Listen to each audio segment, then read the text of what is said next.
Episode 5 of Murder in a Small Town starts with Holly out with a new friend, Devin, from school. However, as they walk home, they happen to be followed by a car on the road. Holly snaps a photo of the car before it turns off, spooked by the police car nearby. Back home, Carl learns that someone was following them and becomes interested in chasing this up. He takes their eyewitness accounts, including a description of the car and the events of the afternoon. Carl tells the pair to remain vigilant, but Holly shrugs it off as nothing. Meanwhile, Cass receives a visit from a guy called Gordon Murphy. He used to run a construction company, but as the pair talk, there's definitely something off with him. He can't remember certain projects he's worked on, fumbles the years, and goofs on the people he's worked with. Cass catches him out and grows spooked, hurrying away. Unfortunately, she's snatched up and kidnapped. A subplot nestled in the midst of this episode stems from Andy Kendrick. He stops a woman called Genevieve by the side of the road and seems flirtatious, and this woman makes a complaint to the station about it. Andy claims he was just being friendly and there was nothing untoward here, but Carl is not so sure. He turns this over to Edwina, who decides to follow up on it. Edwina speaks to Genevieve and calls her out for being racist, which is enough for her to drop the case. Carl chases up where Cass may be and finds her car door slightly ajar, the bracelet he gave her on the ground.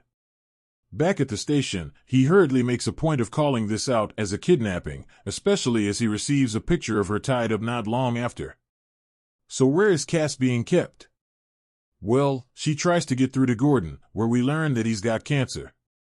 Cass can relate, given her mom had it, but the chemo helped clear her up. Unfortunately, Gordon has stage 4 cancer and the doctors missed it as they couldn't be bothered. Why? Well, that's because he's in the prison. It soon becomes clear that Carl has history with this guy, as he brings up the big city and uses Carl's old catchphrase, "What's done is done," against him. This isn't about Cassandra after all, it's to do with Carl. Turns out this guy's name is actually Paul Wheeler, not Gordon, and he was charged with assault, then killed an inmate behind bars, which extended his sentence to 20 years. When doctors diagnosed him with terminal cancer, they let him go, and that was 3 weeks back. Carl eventually rings and decides to enact a swap, choosing to sacrifice himself in order to save Cass. Obviously he's told to go alone, but he's not. He has the police hide in the woods, and after luring him out into the middle of an empty field, decides against handing her over. Cass manages to use the TV in the house to send an email across to the police department. She gives them a clue over her general whereabouts, including being in a cabin and the painting up on the wall. The numbers 11/20 are enough to help cross-reference the exact location, so off they go. In the time she manages to send all of this, Wheeler doesn't notice as he's busy heating up food for her. Then Cass gets sloppy and checks the emails again, and is caught out for it. A chase ensues on the road, eventually leading to Cass choking out Wheeler, who crashes the car into a tree. Cass is fine, albeit a bit beat up, and Carl eventually manages to arrest the guy.